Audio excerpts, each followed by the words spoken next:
Doctor Who Season by Season. Season 23 Review. Season 23 was broadcast in 1986.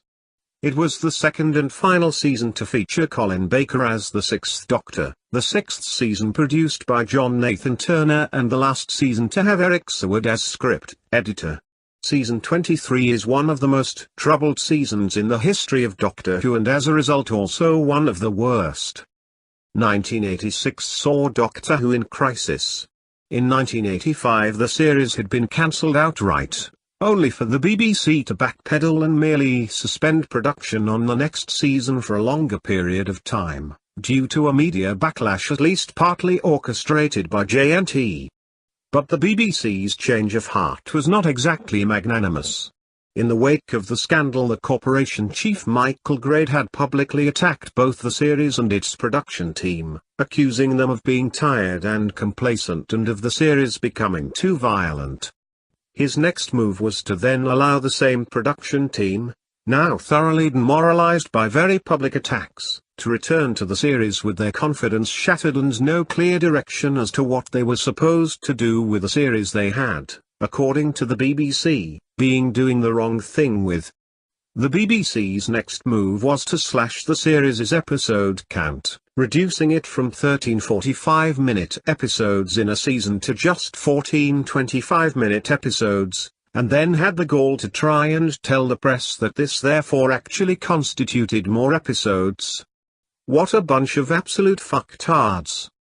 Season 23 is thus a confused, directionless season that absolutely feels like no one in charge has any idea what the series is now supposed to be, and the crisis of confidence extends even to the characterization of the show's leading man. Colin Baker, who made such a striking impression in his first series as the acerbic, biting and badass new Doctor, had his Gregory House-like Doctor watered down into a big teddy bear who's suddenly unlikely, and for no apparent reason, to say boo to a goose. This castrated characterization, coupled with that coat, the actor's weight gain and the terrible decision by someone on the production team to tell Colin to grow his hair and then dye it blonde and perm it, results in the lead character looking absolutely ridiculous and behaving like such a total pussy you'd almost think Tennant had arrived 20 years early. This unfortunate chain of circumstances then hit a new nadir with Eric Seward's less than stellar idea of having the 14-episode season consist of one story stretched over the entire season, that of the Doctor on trial, hilariously, not reflecting the real-life crisis the show was in.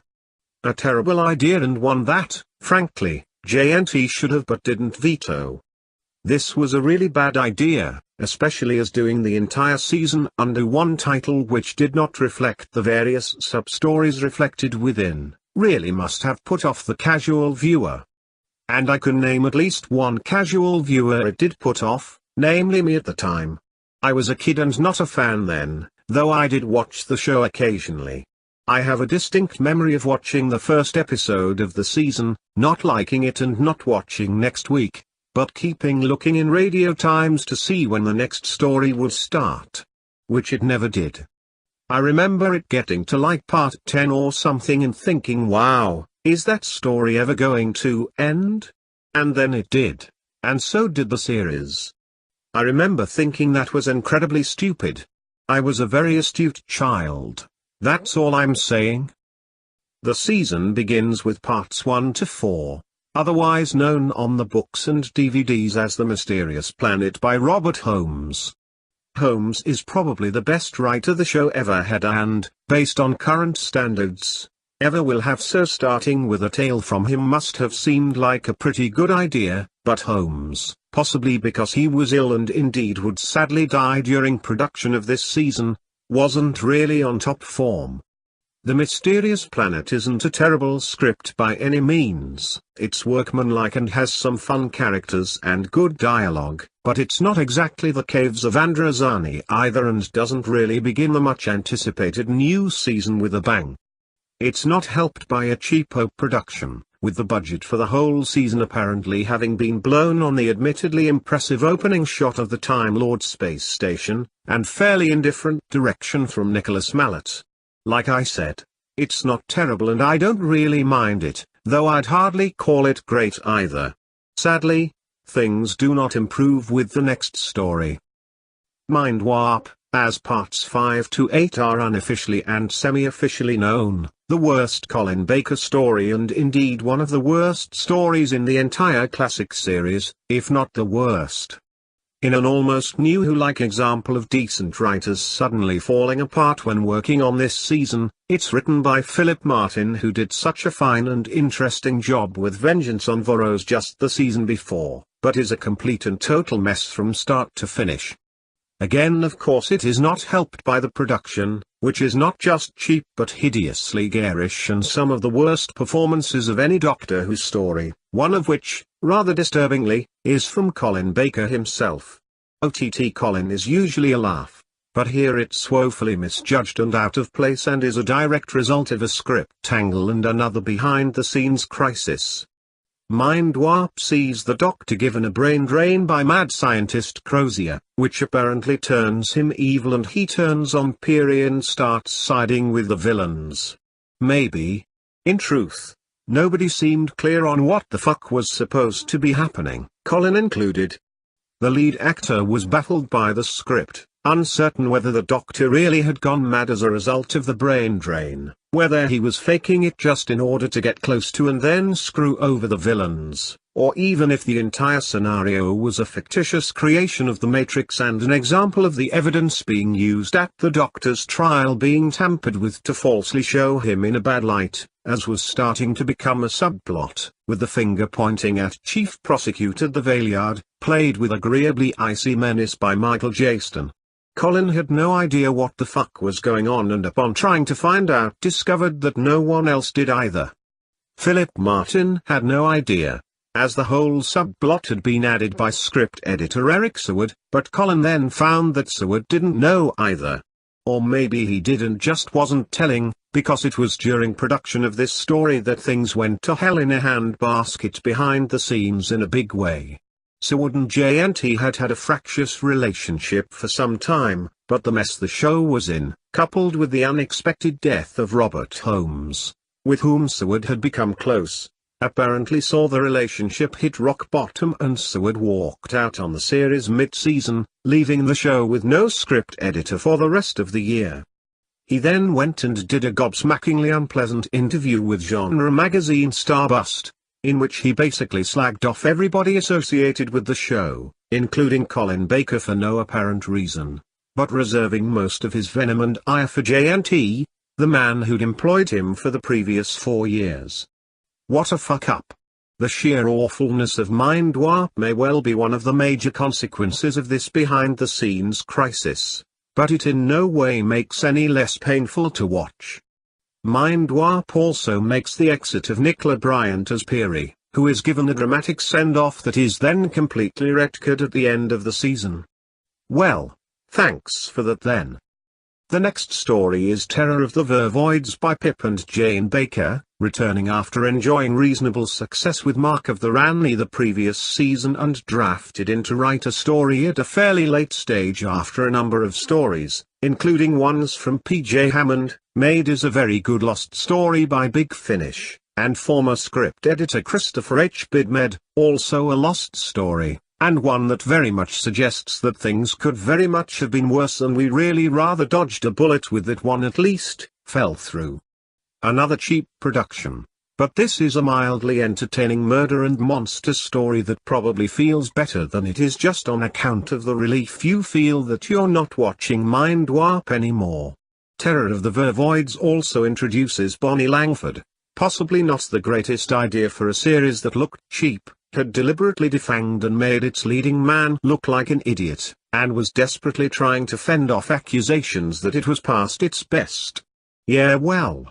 Terror of the Vervoids does however contain at least one scene that really pisses me off, namely the bit where Professor Lasky spectacularly dresses down and insults the Doctor and he just stands there and takes it and looks a bit hurt like a total pussy.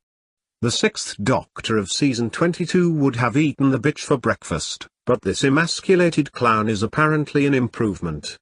Fuck me. The season closes with the ultimate foe, which sees behind-the-scenes events again wrecking the season final. The great Bob Holmes had been set to write the two-part climax and wrap everything up, but died after delivering just the first part of the finale.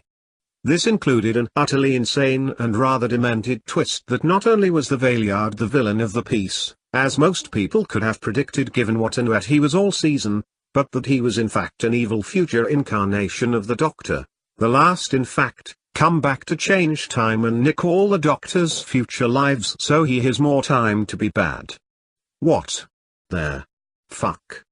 This was later somewhat muddied as to make him not an actual incarnation but a sort of manifestation of the Doctor's dark side, much to the relief of the producers of the new series no doubt, but it's still a batshit crazy and rather brilliant last notion of Holmes.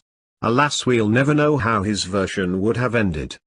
Script editor Eric Seward claimed to have a very rough outline from Holmes and was willing to write it himself.